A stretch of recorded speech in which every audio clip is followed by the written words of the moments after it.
All right, Meredith, there's your key. And the Motherfucker. the notifications are going on. That means we are live. Welcome to RAGIN with tonight's special guest is HART D. Fisher. We're going to learn a little bit more about his story. Bill the Bull, the Omnibus. This is episode 32 of RAGIN. Hey, wherever it is that you're watching from, make sure you hit the subscribe button. We are simulcasting to Indie Volt, Comics in New Jersey, Geek Insider, and RAGIN AVC. Hit the button! In the meantime, we'll be right back after this.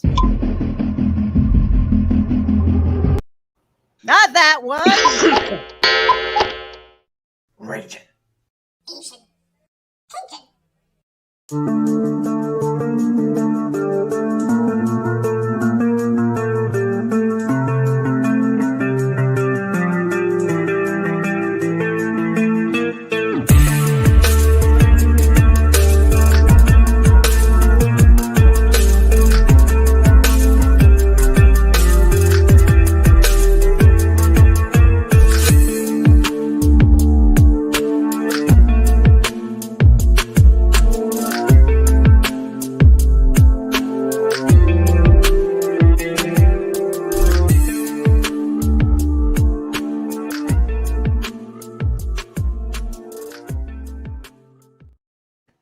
Oh, you guys had a sneaky peek at a surprise that we've got for later on for HART D.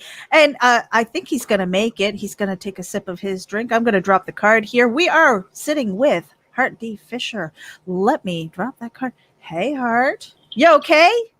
What are you drinking? Well, ladies, thank you so much. I wanted to apologize for being late. I had to. I don't have anybody to help me behind the scenes tonight, so I had to make sure that I was pretty lubricated, and I had to make sure that I had ice and a little bit of soda. Mm-hmm. And so now I've got my little bottle.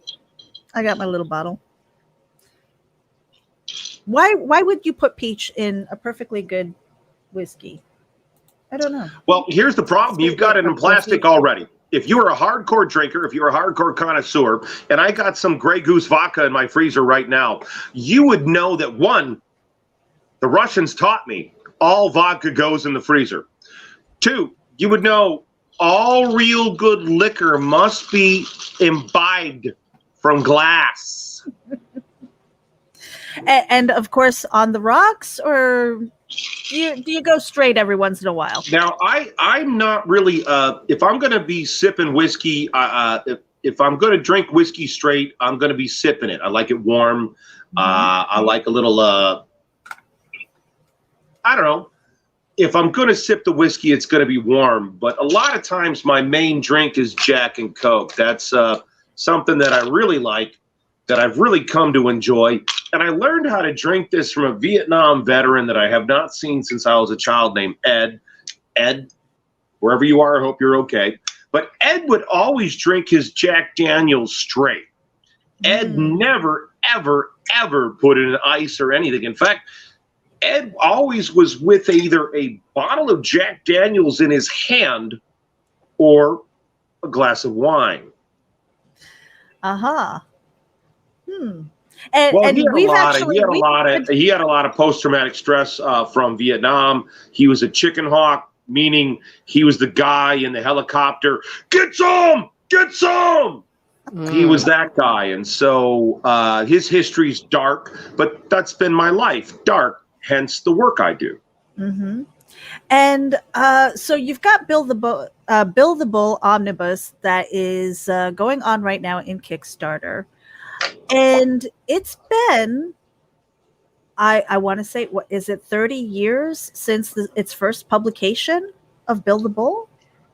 Well, to be honest, the original publication of Bill the Bull was in 1983 when I first started drawing him in algebra class of high school, where I went to school on the south side of Chicago. I went to PI, Project Individual Education. So you may not know this about me, but I went to a special high school for super smart kids to teach them how to be more responsible for their lives, to be responsible for their decisions, and to have critical thinking. Critical thinking, crucial right now in this day and age. So Funny I went how to that this high turned. school. Funny how we were dealing with that back in like the 80s and 90s, and we're dealing Here with we it go again. again. Here we go again. But go ahead. Back in high school. So I started drawing Bill the Bull, and I've been drawing comic books since I was 5 years old. So I've been writing and drawing my own books since I was 5. I've been selling them in school since like 7th grade, I think. Doing comic books like Super Flop for the school paper, which was a superhero that was a dumbass that always failed. He was Super Flop. A lot of the times I grew up drawing comics with all my friends, you know, Super Steve and Super Heart. So I grew up in this milieu of comics. One of my childhood friends was Dan Matson, who is the publisher of North Star. Now, if you're not familiar with North Star, they're the first publisher of Faust. And Dan worked hard to help break Faust. That's kind of my background. If people know who Mark Beecham is an amazing African-American artist that I got to know through North Star. And it was Mark who advised me to first start publishing my own comic books, because I was in college when I met Mark. I was in my senior year of school at the U of I in Champaign-Urbana, and I was going to school for art, and Mark was living off the couch in the North Star Studios. And that was Dan's only way to make sure that Mark would get the work done. Because some artists, believe me, the only thing harder than getting art out of an artist is getting music out of a musician. So, and I've got all the experience in both worlds. But Mark Beecham and I went to this, I can't remember what movie we went to. We went to this movie on the south side of Chicago. I think it was at the Ford City Theaters. And it was Mark that's like, Hart, do you really want to put all your effort into somebody else's character? Do you really want to do Spider-Man for Marvel, or do you want to do your own Spider-Man? Do you want to create your own Spider-Man? And guys, that's Bill the Bull.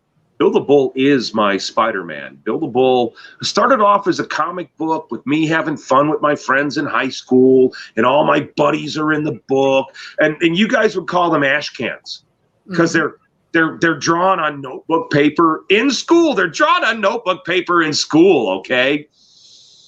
And they're 8.5 by 11, all right?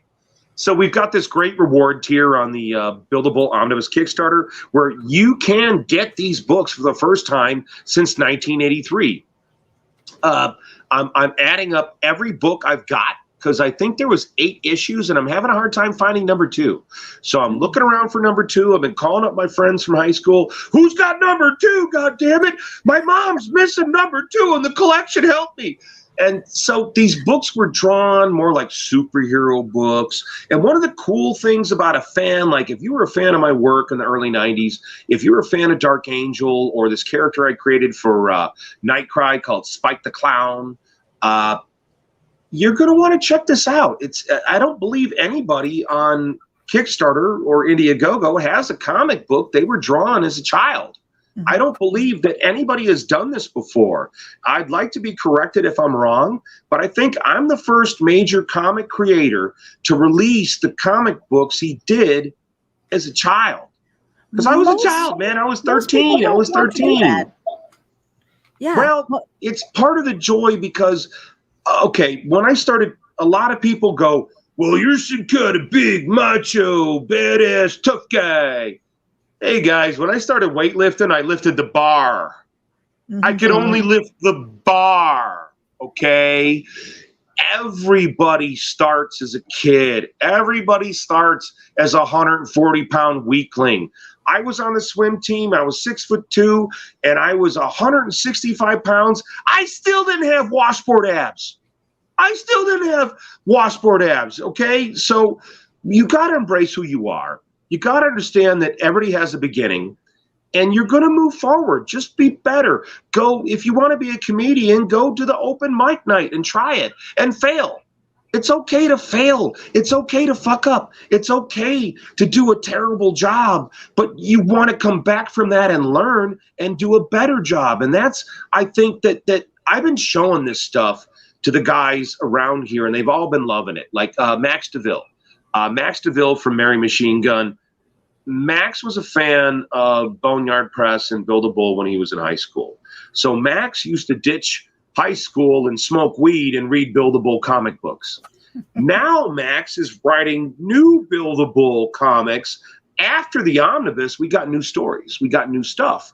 So this is that journey of from fan to professional. And Max has had an amazing campaign. His book, Mary Machine Gun, is a lot of fun. It's very like chaos. It's classic Brian Pulido, Stephen Hughes stuff.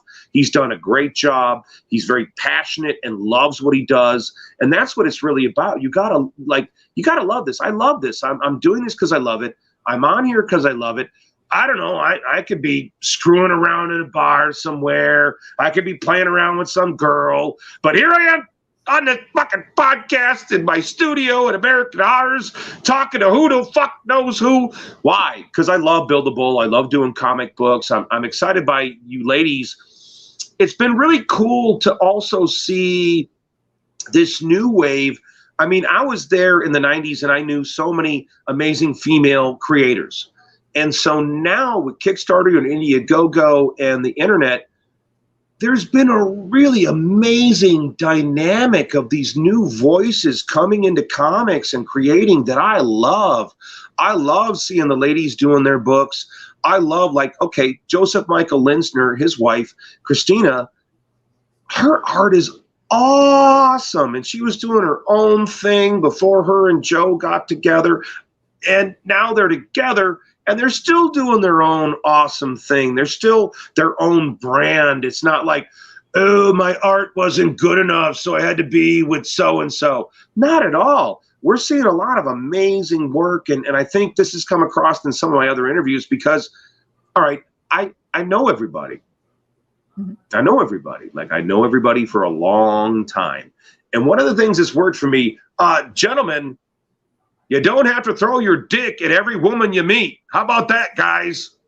Maybe you might want to just talk to that lady, and maybe you might want to keep your dick in your pants and see what she has to offer as a human being and what her talents are as a human being, because that's really where it's at. Like me for American Horrors. I've been doing the American Horrors television channel. We launched the network in 2011, and my partner in it was my late wife, Waka. And a lot of people thought, like, oh, you got yourself this subservient Japanese wife. You're fucking high. You're high. If you think for one fucking minute that woman was subservient. Oh my God. The woman moved across an ocean on her own and built her own life in America without a man. On her own. Get me?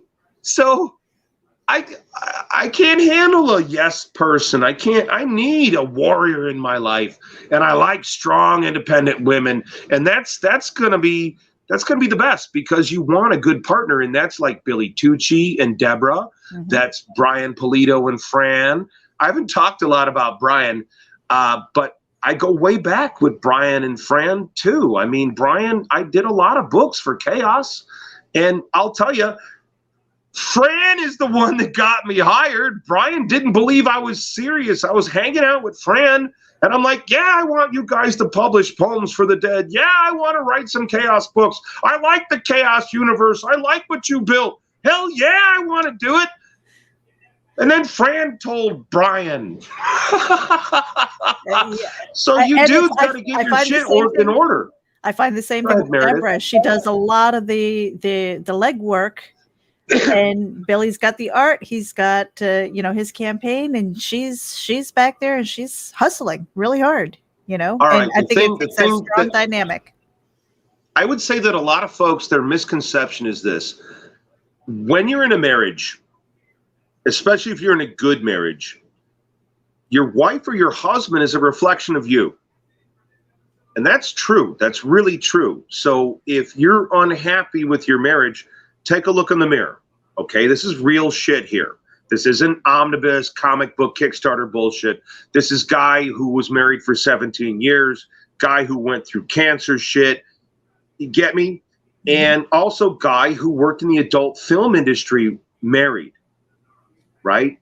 Without banging anybody, okay? And this is real shit. This is real shit. And a lot of it had to do with trusting each other, like actually trusting each other. My late wife, Waka, a bunch of her other boyfriends, they were all musicians. They were bass players in bands. Hey, Jamie, how you doing, buddy? And it didn't matter to me that they dated her before. I was with her then. It didn't matter who she was before. Who are you with now? You're with me now. This is what we're doing now. Am I treating you right? Am I being cool with you? Am I being honest with you? Am I helping you? Or do I make you feel like shit? Am I being a jerk? Do I belittle you? You get what I mean? So everybody's hung up on the wrong shit. I think across the board, they're hung up on the wrong shit. It's about making that lovely lady coffee in bed in the morning because she could use a cup of coffee in bed and it'll make her feel special. And that reciprocates. Sometimes you go, you know what? He's been working really hard. I'm going to make him that Jack and Coke and I'm going to pour him a bath. You know what I mean? You got to look out for each other. And that's Fran and Brian. That is Billy and fucking Debbie. That's the shit, man. That is fucking Joe and Christina. That is the fucking shit. That is what you are looking for. And that was me and Waka. And so now I'm finding myself really alone in this world, losing my wife and my mother. My mom was a huge, huge, huge influence on me. A big part of this Kickstarter and the Buildable Omnibus is about reconnecting with this character that she loved, that I loved, and doing something that she knew all the books. She read all the books. I've got a treasure trove of material I found in her attic. She saved every comic book I ever drew since I was 5 years old. And I made a point of making her part of my life. I'm that guy who's like, I called my mom. I'm supposed to be this evil bad guy, this scary bad guy, but I'm the guy who called his mom, mowed her lawn, pulled her weeds. I mean, am I blowing my image here? Am I just completely killing this tough guy thing? You know, fuck. Well, Hart, hey, I wanted to ask you about young Hart. You said you were like drawing since you were 5, maybe even earlier, maybe crayons on the wall, who knows? My mom did tell me a story about crawling out of my crib at a neighbor's house and taking my diaper and smearing shit all over their walls and doing a little creme brulee impressionist painting here. Some artistic expression. Yeah. So it began really young. Yeah. Well, no. So what I wanted to ask is, I mean, obviously, you know, I'm a parent. I have 3 boys and a stepson, and you know, I've always wanted to feel like I encouraged whatever it is that they wanted to do. You know, and for myself growing up, wanted to become a performer, wanted to be an actress, wanted to write and do all of these creative things. And my parents honestly didn't know what the hell to do with me. They're like, okay, that's nice for a hobby, but what are you going to do for a living? Did you ever have that kind of pushback? Yeah, I did. You know, they did. Well, okay, we'll go back to the whole thing. I'm an honor roll kid. Okay, I was a straight A whiz kid. Straight A whiz kid. School was fun for me. I mean, it was difficult because there's a lot of things about school that suck. I was never coordinated as a child. I was very ungainly. I couldn't play football. I couldn't play baseball. I couldn't play dodgeball. When I was a boy in grade school, I dreamed of being the Beast from the X-Men so I could be really good at dodgeball. So I could like catch the ball in the air and throw it at him before I hit the ground. In your face. All those fantasies. You know, I grew up being a victim. I'm a victim of violent crime since a young age. And I've seen my friends victimized. So I don't know if I'm the best example because where I grew up was really extreme. And also my parents were both, I mean, I'm a child of divorce. I am a latchkey kid. And my parents, my father said it best. He had an argument with my mom. My brother and I found like these deck of Playboy cards where these Playboy boob shots, not spread like beaver, like hustler shots, Playboy shots. And so my mom was really upset about this. And my father, I heard him arguing with her. He's going, Doris, I'm not raising boys, I'm making men. I'm making men. And I don't want any giggly kids around these tits. I don't want any of these kids giggling around boobs. I don't want them giggling around a naked lady. I'm making men. And that was a thing my father did do. He was making men. And my mother was in her way, right? From her perspective. Remember, folks, when you're married, your wife is a human being who had her entire life before you, and she has her own experience, and she has her own perspective that perhaps is different than yours. And you try to find a common area in the middle, and it goes for the ladies with the guy. The guy didn't grow up like you. Maybe he didn't have a good dad. Maybe he had a shitty mom. He might not know how to talk about his feelings. He might know how to express how to be a good guy. There's one of the people on my team, a cameraman, Sean, who has gotten himself in a ton of trouble. But God damn, he's a good dad. He's such a good dad. But he can also be a knucklehead. But he's a great dad. But he can be a knucklehead. You know, and that's kind of part of it. And as a creator, and what I'm doing and what I'm here with is I've been a knucklehead. A lot of my time in comics, especially in the 90s, I was so furious and angry. I was in a place where I was in the midst of being victimized.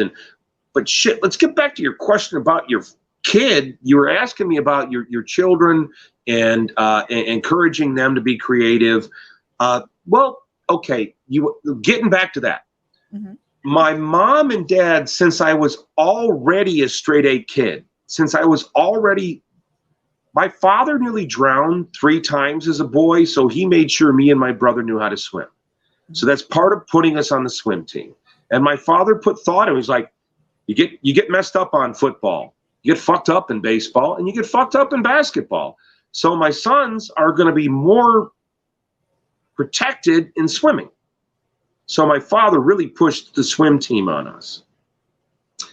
And one of the ways he got us was, what, do you want to wrestle with boys, or you want to get in the pool and swim with girls? I chose to get in that pool and swim with the beautiful girls and spend all that time with these lovely girls. Believe me, gentlemen, the ladies are a lot of fun in so many ways, way beyond what you're thinking. Ladies are lovely. Perhaps that's why I feel like I'm on a different show all of a sudden. I'm in a different place all of a sudden. I don't know. Maybe it's because I have an entire brand new bottle of Jack Daniels here.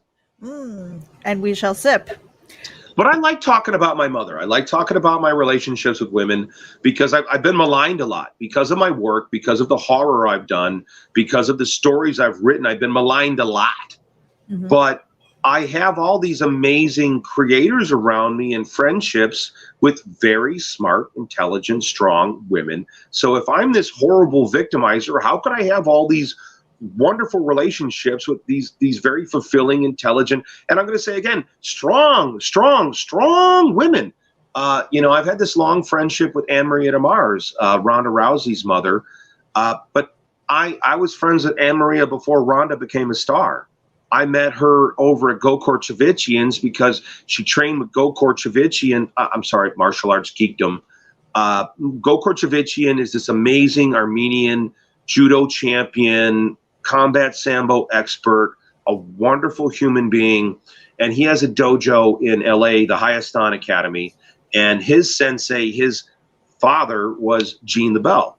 And so I met Anne Maria, like hanging out in the office, and we just started talking. And you know how it is. I met you ladies the same way. We're on some show and we're talking and we got along, and that was it. And the next thing you know, Anne Maria is using me as her practice dummy in front of the class to choke me out and show all the arm bars. But that's part of the gig. It's part of the gig. It's also part of understanding and respecting women. And they go, oh, she's a little woman. What can I learn from her? Well, she just kicked me in the mouth, and I didn't see it coming. Damn, she's good. Is she a secondary black belt in Taekwondo? Fuck yeah. Could you show me some tricks? And that's part of my whole life. And I do think being the son of a single mom has affected my relationship with women. I do think the fact that my mother was highly educated and sacrificed a lot for me and my brother. And okay, so they encouraged us. But at the same time, when I went to college, they fought with me. I was supposed to be a chemical engineer. That was the main basis of my schooling. I was the AP Calc guy. I was the AP Chemistry guy. Me and my buddy, John Genge, we were the assistants to the chemistry teacher in school. And so John did go forward and get his degrees in chemistry. And I went into art. I went into doing comic books full time because that was my love. And that was the thing I had to do. That was the thing that was going to make me happy. And it did. And when it didn't make me happy anymore, I left. And that's when I went into film and television production and was involved in post-production. I finished my movie, The Garbage Man. And that's when I did the original Boneyard Bitches Gone Wild, Boneyard Bitches Unleashed. And that shit is funny. I know it sounds derogative, but it's not meant that way at all. It's more like, these are my bitches and they'll kill you. We don't mind that at all. Okay, cool. Because, you know, when you throw that word around, a lot of people can be, they can get all butthurt. Did you say bitch? Did you call her a bitch? Oh, no. What are you doing? You called her a bitch. No, they're my bitches. We're friends. We're all working together. What the fuck? We call each other bitches all the time. Oh, yeah. Right. Yeah. Even the C word. Cut. I know. It's It was a term of affection because unlike other publishers, these became my friends. Like, okay, a lot of times you'd have Malibu Comics or somebody, and they'd hire some model. They'd hire some big-titted broad who's not into the character, who doesn't like comic books. They just hire some big-titted broad, and they throw her out there, and they put her in the costume. They pay for her hotel, and they feed her, and they fly her out.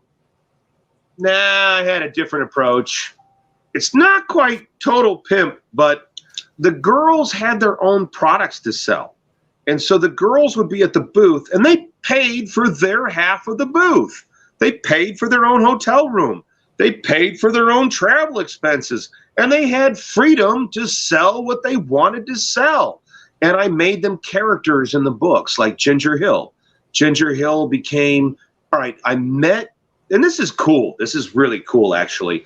In like 1997, I met Ginger Hill, who is a featured dancer from St. Louis, and she'd done a couple of adult films, and she was a huge comic book fan, right?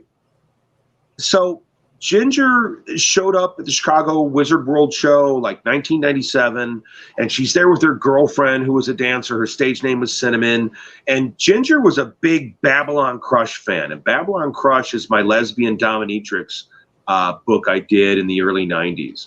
And it's based on real doms I knew. It's based on Varla Vortex, Duchess Tassad, and Krista Faust.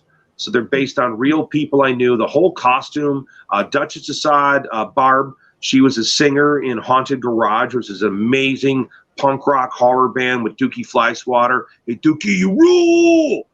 And unfortunately, Barb is no longer with us. I don't know where Varla is.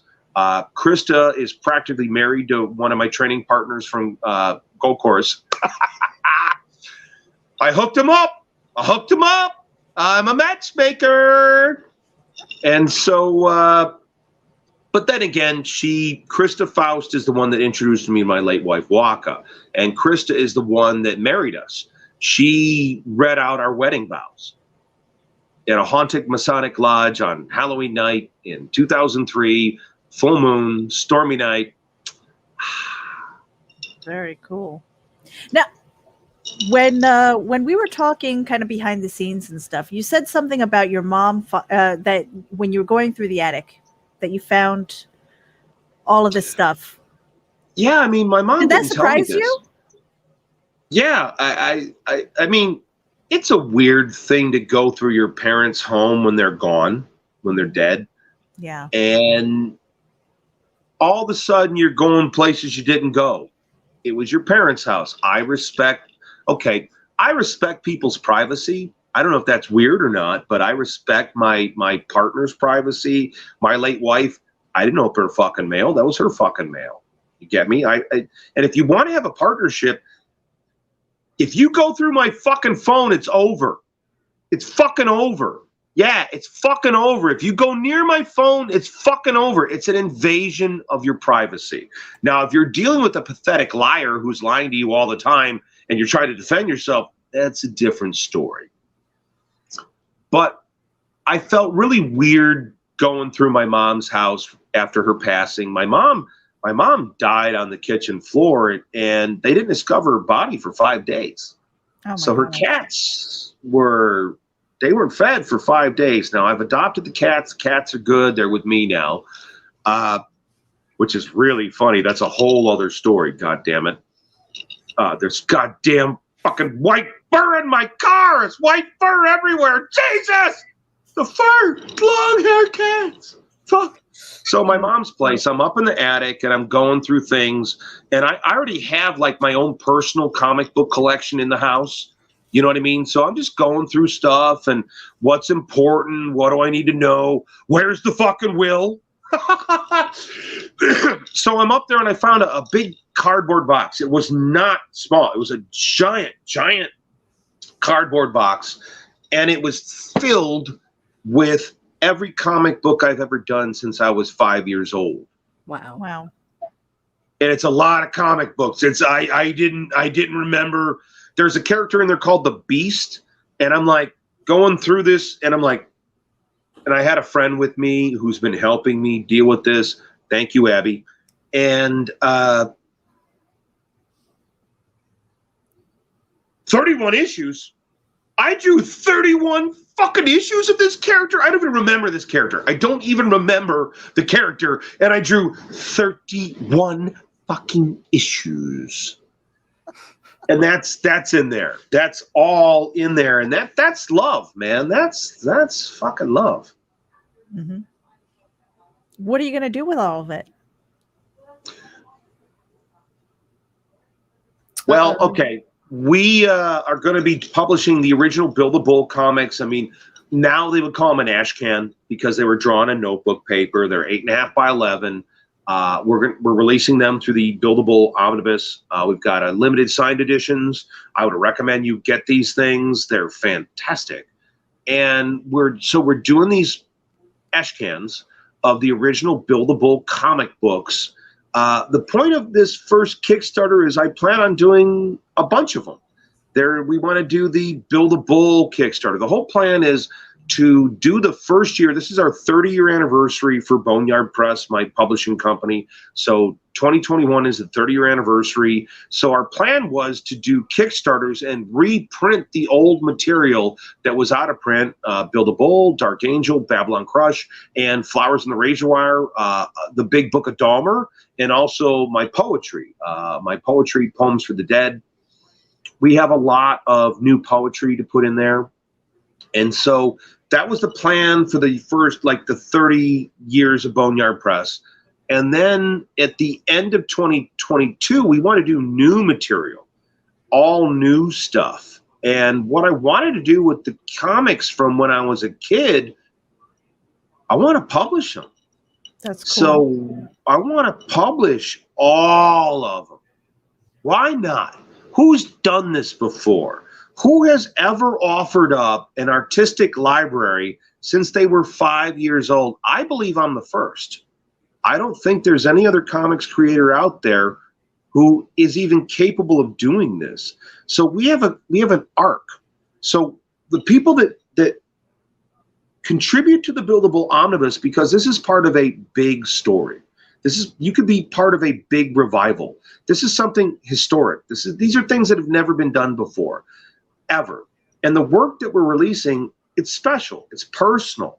A lot of times I feel that they're like, I'm going to put up an Easter egg. I got a gold coin. Hey, you're going to get a pencil. Look, you got a pen now. Hey, you get some notebook paper.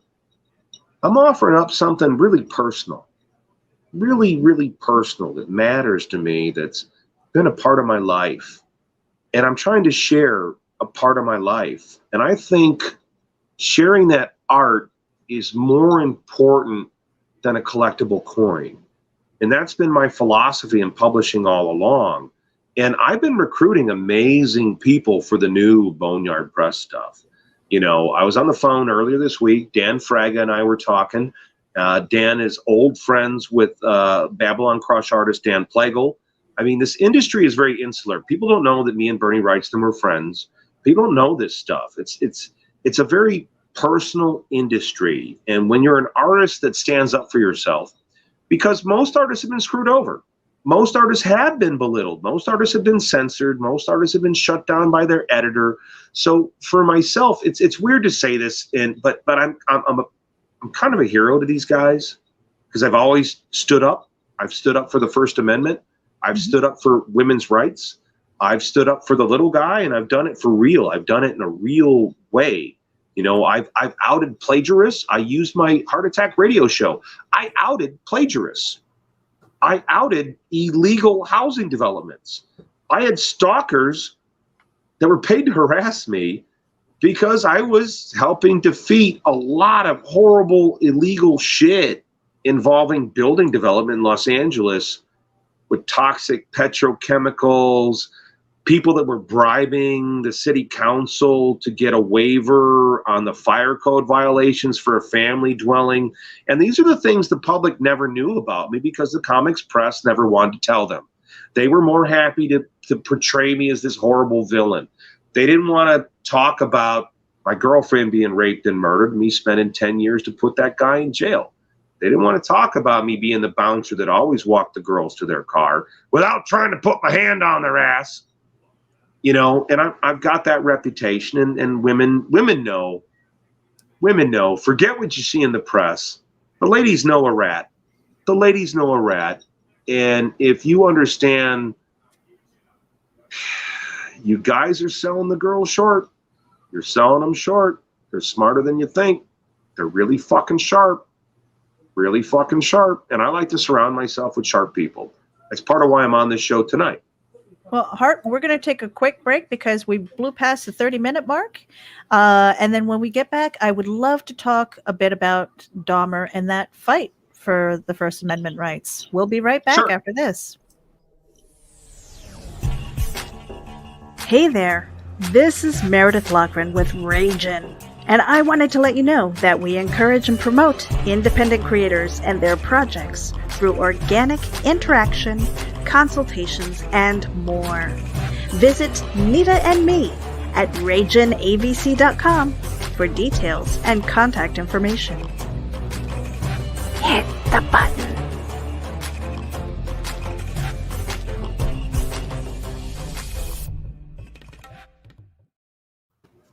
Hey, everybody. If you are tuning in and you want to protect your comic books when you're trying to distribute them, make sure that you head over to GeminiComicSupply.com and use the coupon code VOLT10. That's for a 10% discount on your Gemini mailers. That's right.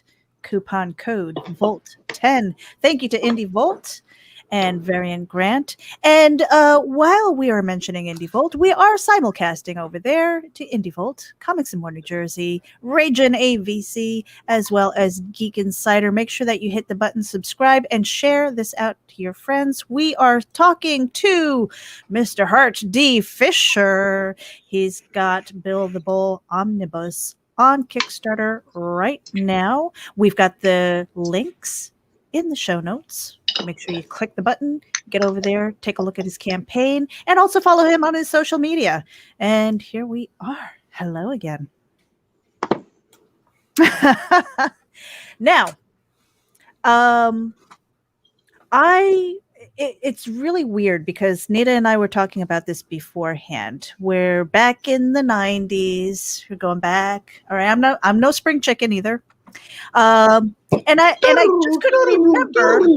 I could not remember if it was like a projected memory. And I was just like, because I saw it, I'm like, oh yeah, you know, I remember that. Or if it was like really a memory. It's weird how that works. And I saw the Jerry Springer interview. I saw the Sally Jesse Raphael. And this was all around the time where the Jeffrey Dahmer comic book came out, and people were like, "Oh, you're promoting comic, serial killers, and you single-handedly are creating more serial killers. How dare you, Hart? How dare you?" And you So where's sat the there. question? Well, you sat there very quietly, And listened and took and it you listened, and fought. and you fought back. That must have been terrible. What was that? What was that like? Because I mean, essentially, from what I can see, you basically towed that line by yourself. All right. I mean, I grew up in a very violent part of Chicago. Violence. I'm not talking about somebody said something mean about me on Twitter. I'm talking about girls cutting each other's faces with razor blades. I'm talking about riots in Flash Gordon at the local Grindhouse Theater. I'm talking about I got mugged in front of the police station when I was like 10 or 11.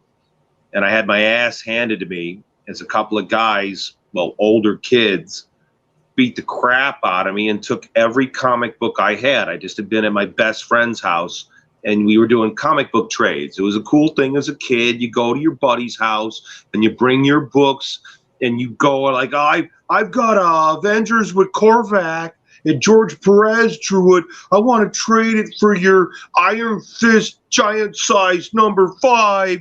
No, I want a Nova number 4 with that. So I come from a different level of violence, a different level of being a victim of physical violence, a victim of seeing my friends being abused, a person who grew up with my friends all being sexually abused. And so where I grew up, I think formed who I am. I mean, obviously my parents did. And they trained me to be a critical thinker, to think for myself. And part of thinking for yourself is listening. You got to listen. How can you have a discussion if you're not listening to who you're having a discussion with? And then when it came time to do the talk shows, when you're a creative person who's independent, you're going to run into a lot of issues. Okay, so when Marilyn Manson, when Marilyn Manson was Brian Warner, he was a fan of my work. Okay, Rob Zombie, fan of my work. Okay, Phil Anselmo from Pantera has my books on his shelf. You start to understand a lot of the people that become creators are all people who suffered as children, who went through crazy shit. It's really rare to hear, oh man, I had a popsicle life. It was fantastic. I had a silver spoon in my mouth. Things were fantastic. And now I'm a great rapper. Because, pain and going through adversity, they say, what is adversity builds character? And it's very true. And so me being involved in swimming, and I was an endurance swimmer, so I was a long distance swimmer, and being in school and being in a school that challenged me, having parents that expected more from me, that challenged me, but they were there for me. My mom and dad were there for me. They were part of my life. They were part of doing my homework. They were part of who I was interacting with, and they weren't fucking smoking pot in front of me, okay, kids, hey, all right, pot smoke, yeah, it's great. You should wait till you're fucking in your 20s because your brain's not done developing yet, and no one's telling you that shit. So when you're at school and you're stoned, you can't learn shit. You can't remember shit when you're baked. You can't read a book. You can't remember the last paragraph, moron. So wait a little bit on the weed. You got a full life ahead of you. Wait a little bit on that shit. And be careful of what people offer you. I mean, I really grew up in I really grew up in a bad part of Chicago, okay? And I love Blue Island. I fucking love Blue Island. But a lot of violence and drug addiction and alcoholism and victimization, all this stuff. So when I thought I was middle class till I went to college. I did. I didn't realize how poor I grew up until I went to college. And that's all right, guys and gals. It's okay. My family was involved in my life, and I feel that a big part of my upbringing as a person who didn't have a lot is I learned how to be happy with nothing. I learned how to have an imagination with nothing. I didn't have a PlayStation. I couldn't go play video games. We didn't have money for video games. I couldn't afford that. We drank powdered milk. My mom made her own clothes, okay? My mother made her own clothes. So I come from, I feel, a different world. And my message is, it's okay, because there's a lot of other people out there in that world too. And that was part of my thing with working with a lot of, they call it at-risk youth. But they were just cool people that needed a good guy in their life to be cool. You know what I mean? To be cool, to take interest in them, to encourage them, to tell them, like, man, you probably shouldn't be smoking that fucking weed in school, dude. You're not going to remember a fucking thing. And when you go to get a job, if your brain don't work, you don't get a good job. You get a shitty job. You need your brain. Your brain's your number one asset for working now. Brain, number one asset. I need my brain to get the job. And that's how you get more money. This is how we get a Kickstarter. This is how we do comic books. This is how we connect with each other. This is how we talk to each other, how we emphasize with each other, how we relate to each other. You know, I believe that both you ladies are moms, aren't you? Mm-hmm. Aha, yeah. See? So I was the kid in this neighborhood at the film festival. I'm the guy that's squiring his mom around. I'm supposed to be a bad guy. I'm supposed to be this terrible guy who wrote all these horror stories. I'm like, hey, Mom, you need an elbow? Let me help you out here. And people could never get around that. Like, they had a hard time because my mom was at all the shows. My mom was at the comic conventions. And, man, I got to tell you, folks at home, get the Ma Fisher's Family Flicks tier on the Omnibus. Get the Ma Fisher's Family Flicks tier on the Omnibus. You will laugh your ass off. It is not 8mm films like, and there's a bird.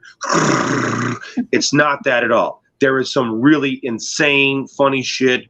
The Boneyard bitches are spanking guys dressed like Kiss. And, oh no, am I allowed to use the word fag? Because there's a moment in there where we get these guys dressed like Ghostbusters and they go, yeah, we got to spank these faggots too.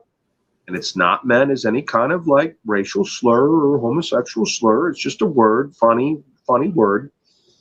And the girls spank the hell out of these guys. It's awesome. They put a riding crop right in his mouth and they slap the hell out of his ass. It's so good. You gotta get Ma Fisher's Family Flicks. Especially for your audience. You too. You dirty, dirty women. You dirty, dirty women. And Krista, Varian's lady. Mm. Yeah, you were wearing her boobs the other night on Geekgasm, right? You have to head over there and watch the replay, you guys.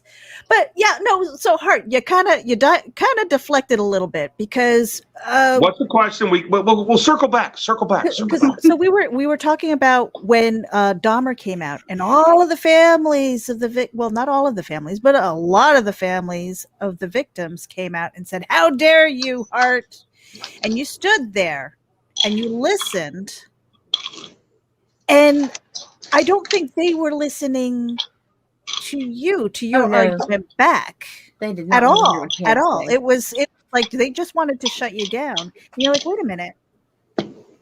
Well, this is the story. There are lessons to be learned from this. There really are, because all right, hold on, Lee. For dramatic effect.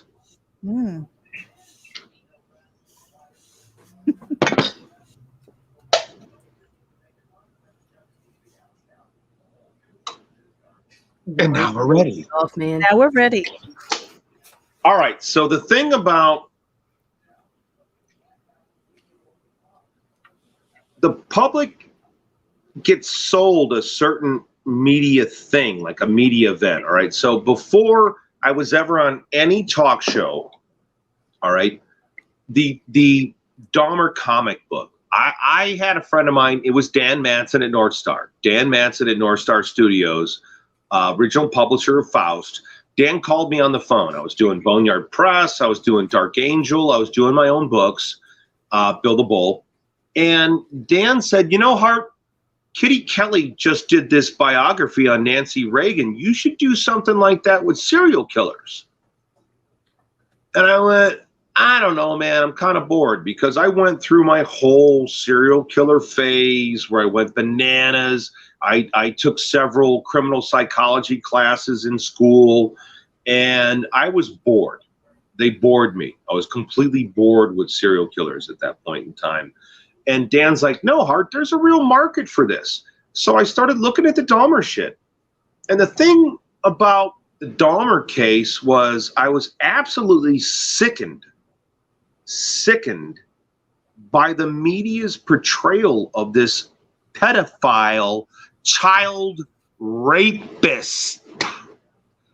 I had a real problem with this. I mean, again, I grew up, my friends as a child, my childhood friends were sexually victimized. You know, people at home, the kids at school talk to each other, and when kids are hurt and kids are trying to deal with being victimized, they talk to their friends. They look to somebody. So if you're victimizing a child and you think you're getting away with it, and you think that kid isn't talking, they're talking to their friends, sooner or later, motherfucker, your ticket's gonna come up. Your fucking ticket's gonna come up. You can only pick on that helpless child for so long, you motherfucker, and you're gonna pay. You're gonna fucking pay. Sorry. Personal stuff, very personal. So the Dahmer thing, I was very unhappy with the way they were portraying this man. People magazine's top 25 most intriguing people of 1991. So I thought Dan had a good idea. I thought, and again, Dan and I were in kindergarten together. We were in grade school together. We were in junior high together. We went to high school together. You get me? This is an old friend of mine. And we were trying to do comic books together forever. And he did North Star first. So I went to college and Dan did North Star and broke Faust. His mistakes afterwards, I'm not going to discuss. I know David and Tim have their own feelings about things, and they know stuff I do not know. But getting back to that childhood thing, Dan's idea to do this Dahmer book, I'm like, yeah, I can do this. I'm unhappy with how this guy's being portrayed. So I hired a newspaper illustrator because I wanted to handle a distasteful topic as tastefully as I could. So I did the book, and there was no fanfare. We released the Jeffrey Dahmer and unauthorized biography of a serial killer, and it came out. It had a print run of 4,000 copies. It was $295. No, $250. I think it was the first print. I think was $250. And some reporter in Milwaukee bought the book in a store and took it to the victims' families' homes and jammed it in their face on their doorstep. How the hell can you ever expect that as a creator? You know, I mean, I did my best at dealing with this, but I never once ever thought some reporter was going to take this book and jam it in their face. And then after that, their community leaders, I'm going to say this, community leaders. What I noticed about the community leaders, they made a lot of money off the controversy. I didn't. I was never paid for a single talk show appearance. Nobody paid me anything. Now, sometimes if I had to fly to New York, they flew me out there, and they paid for my hotel, and they paid for the meal. But it's not like I got $10,000 like they did. Mhm. I wasn't paid $10,000, and I was treated pretty poorly. But I went on these shows to represent my viewpoint because I felt that I was being lied about. I felt that my work was they were disingenuous about the book and the purposes of the book. And from doing a lot of TV shows, and here's the thing, I had these community leaders call me on the phone before there were talk shows. So I was on the phone with this religious leader, Arch Murchison. And at first, Arch is all nice with me on the phone. Well, hey, Hart, I'm Hart, are you Hart D? And we're talking and we're having a conversation, and I'm an adult. I can have an adult conversation. This is part of life. You don't have to go to, what are you saying about me? So we're having this conversation. And because I'm a reasonable person, Art starts telling me how I have to stop publishing the book. And when I tell Art that I'm not going to stop publishing the book, I did all my research at the public library. I'm a poor kid. I lived in the public library. My comic collection, I worked hard to buy those books. I mowed lawns. I raked yards. I did work. I cleaned my dad's apartment building. I swept floors. I did all kinds of work, and I spent my money on comic books. And I went to the flea markets in the 10 cent bin where there's no cover, and it was 10 cents a comic. Oh, Commandi, Last Child on Earth, Commandi. Oh my God, Jack Kirby, Devil Dinosaur. Oh my God.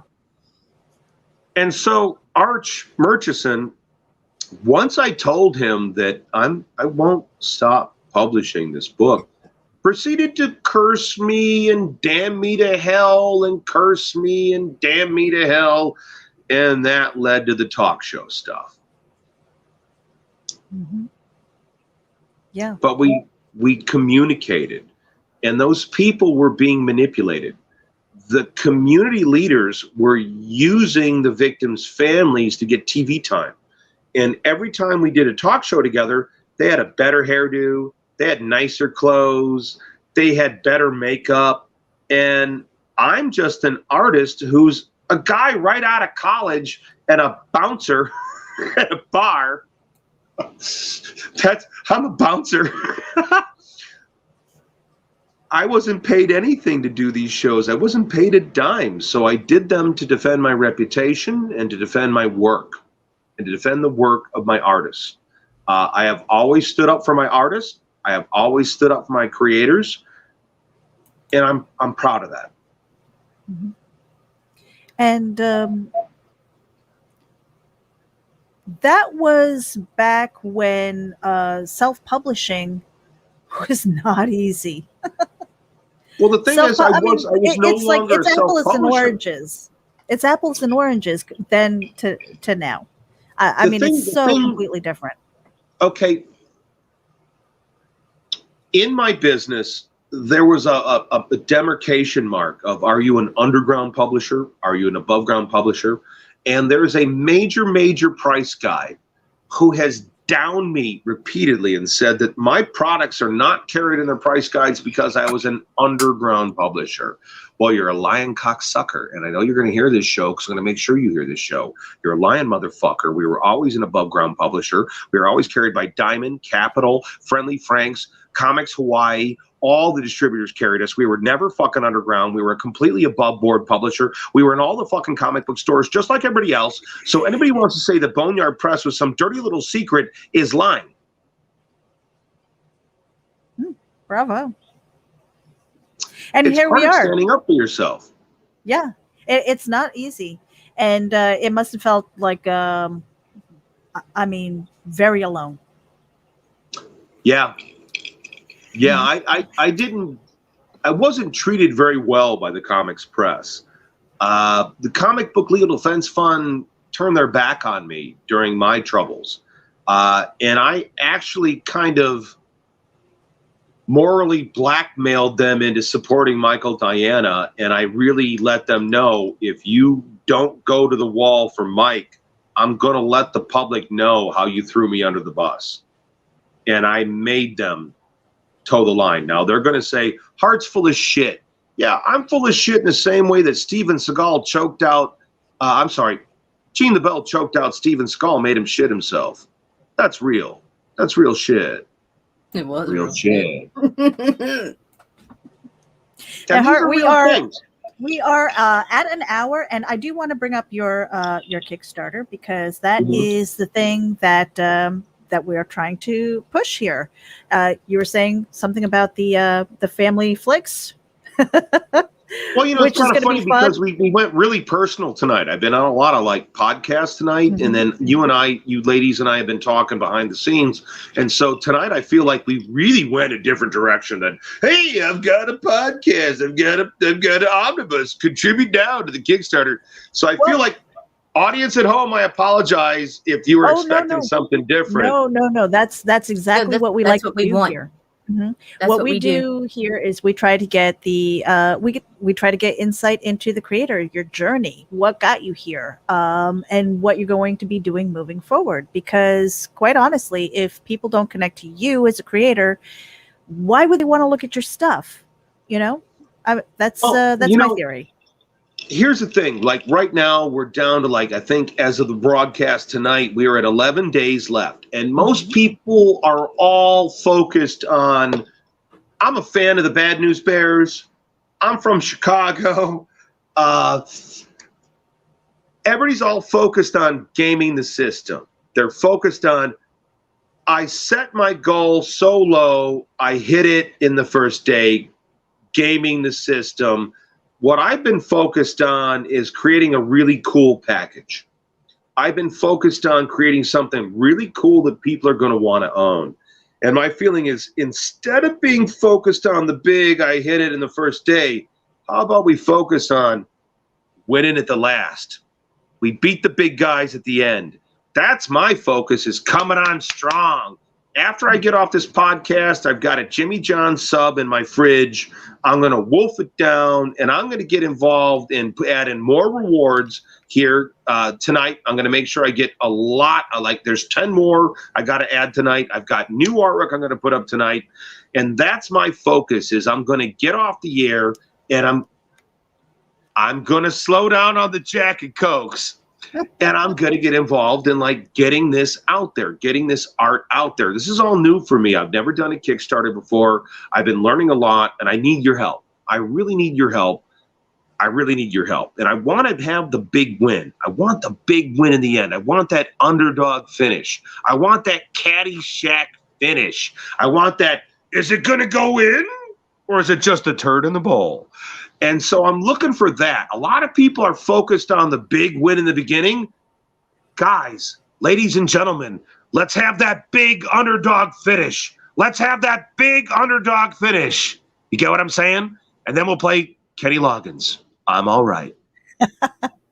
Well, speaking of playing something, I do have a little surprise for you. Oh, shit. Yeah. Are you guys ready for this? You ready? Do it. Do it, Meredith. Here we go. Do it. That's my favorite.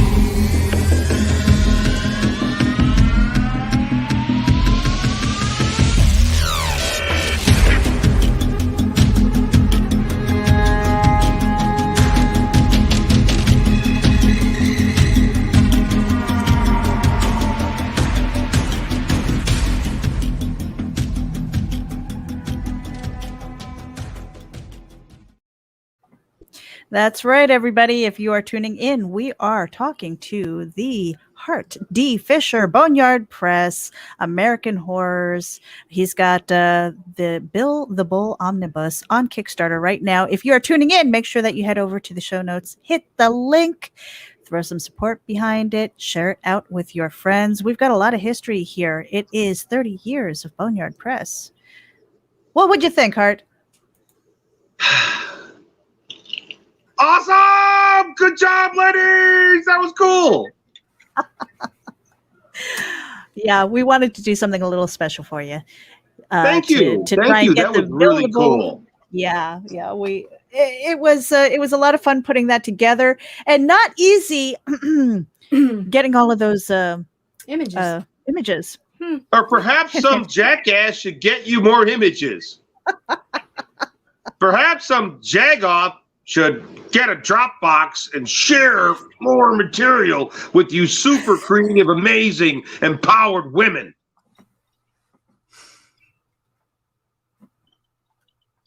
Hart, shoot.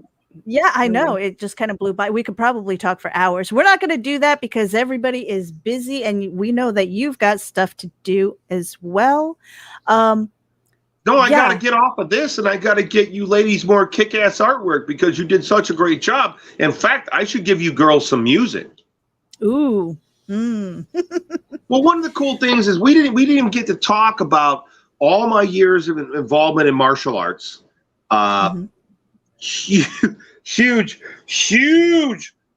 Huge martial arts career, and also my career dealing with musicians and rock artists like Glenn Danzig, my career at Verotic, working with Doyle from the Misfits, Obituary, all the other different bands. We didn't even get to talk about my work with Billie Eilish. A lot of people there at home. I'm the dirty secret that Billie Eilish's handlers are trying to hide from the public. Billie Eilish grew up next door to me. So when you're sitting there and going, well, gee, why is this work so dark? She's a homeschooled, super talented hippie vegan kid. And American Horrors was launched from the house right next door to her. She's in the opening credits of the first American Horror show. She's in my video for Herd the Humans for the song Hollow. Billy's amazing. Finny's amazing. I used to promote Finny on my radio show on Heart Attack Radio. I thought these kids were amazing. I knew they'd be successful. And now that they are, their handlers are terrified about what I'm going to say. But I'll be cool, man. They were kids. You got to keep the confidence of the kids. I will never say, I will never talk crazy, bad shit, because you know how it is when you're a baby next door screaming and yelling. My nickname for Billie Eilish was Billy Go Gruff. The Billy Go Gruff. Because, man, that kid could yell and scream. That's about the worst thing I'm going to say about those kids. I will maintain their confidence. And I've got a lot of funny fucking stories about them growing up next door to me. And if you think for 1 minute they're not influenced by my fucking crazy ass growing up next door to me. Well, we're definitely going to have to get you back, Hart, because we want to hear some of those stories. We definitely want to hear some of those stories. And I do want to give some shout outs to the people who have been tuning in. We've got Apex Comics. We've got Critical Blast. Lola, the Indie Princess. Abby Wilson is here. Jake Tvister. Varian Grant. Thank you guys. Connie Jolitz. The Ninja Jenko. And let me see. Scrolling. And we do just wanted to let you guys know that we don't always talk or bring up the comments and things like that because we really want to focus on our guests. That's what our show is about.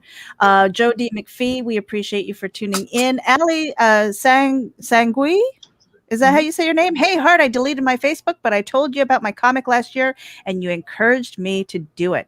Well, Egg Beater is 4 pages in, so thank you. See? Look at that inspiration, dude. Inspiration and influence all over the place. Look, here's the thing. I'm the artist friend. I am the artist friend. I'm the guy that will give you a chance. I'm the guy that will give you honest criticism. I'm that person. I've been demonized quite a bit, but that's because a lot of the bad guys want to control you. They want to make you be afraid of your value. I'm the guy that'll help you learn your value. That'll help you learn what you could do better. like Max DeVille. Max was going to be one of the original publishers. Max was trying to do, from Mary Machine Gun, he was going to do the buildable omnibus in 2015. And so I'm so happy that Max has gone forward with his own characters and done Mary Machine Gun and I think it's Neo Tokyo.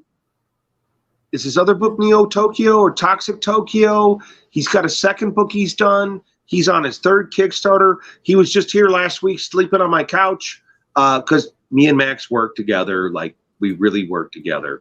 And that's the part of the thing that I think the fans at home should know, that comic books are a group effort, okay?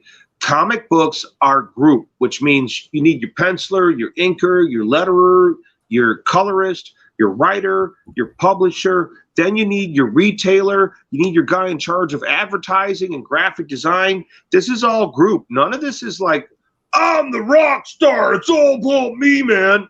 Comic books are a group effort, and not just your group of doing the book, but afterwards, the marketing. And also, thank you, Nita. Thank you, Meredith, for having me on, because you two doing this and promoting independent artists, you're part of the marketing department.